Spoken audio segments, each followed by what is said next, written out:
Hey, Garrett here from Vendetta, and he's here to show us a couple wonderful bikes. Garrett, tell us about Vendetta, where you're from, and what kind of business you do. Well, Vendetta Cycles is myself and a partner, Connor Busher. We're in Corvallis, Oregon. We build all lugged steel bikes. We do mostly road, track, commuter kind of stuff, not too many mountain bikes. Right, right. So, what do you have for us here? What we have here is kind of our ultimate commuter bike. So it's a mix of all kinds of things that are kind of the extreme for a commuter bike. So we started out, of course, with hand-carved lugs with the crossing over points, whole bunch of hand filing work there in the lugs. And then once we spent the time on those lugs, we decided we just kind of couldn't hold back anywhere else. So we've got the Schmidt Generator hub, front and rear disc brakes, a Rohloff hub, in the back, a little kind of a minimal chain guard and a custom-made stainless rack. So it's all designed around commuting in Oregon, where you've got wet weather, nasty, dark all the time, but still you want to have fun on your bike and kind of inspire to get out there. Right, right. So I noticed a very pronounced bend here. Is that aesthetic, or does it have a... Well, it's both, right? So we do things like that at Vendetta. We start with the function first, and then if you can make it look pretty, that's better. Right. And so the reason for this bend is a commuter bike is all about being comfortable on your way to work. We're not trying to sprint for the finish. And so we do this bend to soften up the ride for the rear triangle. Right.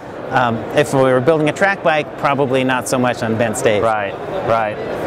And the racks, you guys made these? Yeah, the rack and chain guard are custom made. They're silver brazed stainless steel, and it's unique for this bike. We tried to match the curve of the seat stay with the curve of the rack to kind of echo that curve down through, and we even curved the fender stay as well. The fender stay, unbelievable. Cables, I'm not noticing any. Yeah, cables are all internal, as well as the lights. So the lights come up through the fork to the headlight, then down through the down tube, along with the two cables that go to the roll-off hub, come out in the bottom of the bottom bracket and run along the chainstay. Right.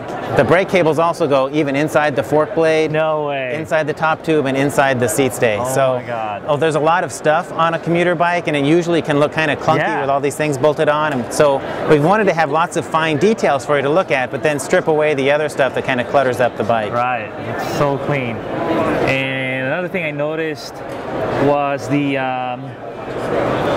this is not a sticker. Yeah. No, it's not a sticker, not exactly. We do a few of those. This is a silver brazed logo. It's laser cut stainless steel that we then form with a mandrel to the shape of the tube and then braze that on, and that's when the fun starts for the painter, because he's got to mask and cut all these edges. Oh, you got to mask that. So it's both a pain to braze and a pain for the painter, but the look is definitely worth it. Right. And you'll see it in the camera later, but the head badge is just as beautiful. Yeah, we did that same process for the head badge as well as the badge up here on the top of the stem. Oh, look at that, even in the stem. Unbelievable. Yeah, we like doing special stuff on the stem, because when you're riding the bike, that's the part that you see. That's the one you're looking at, right? Yeah. Wow. And the paint, why is it so perfect and shiny? Well, so the paint, we use a liquid color paint. We don't use powder coat, so that really gives us good definition in the lugs. And this is the House of Color red with a black head tube and panel, and that's done by Harry Phinney in Corvallis. He does a great job for us.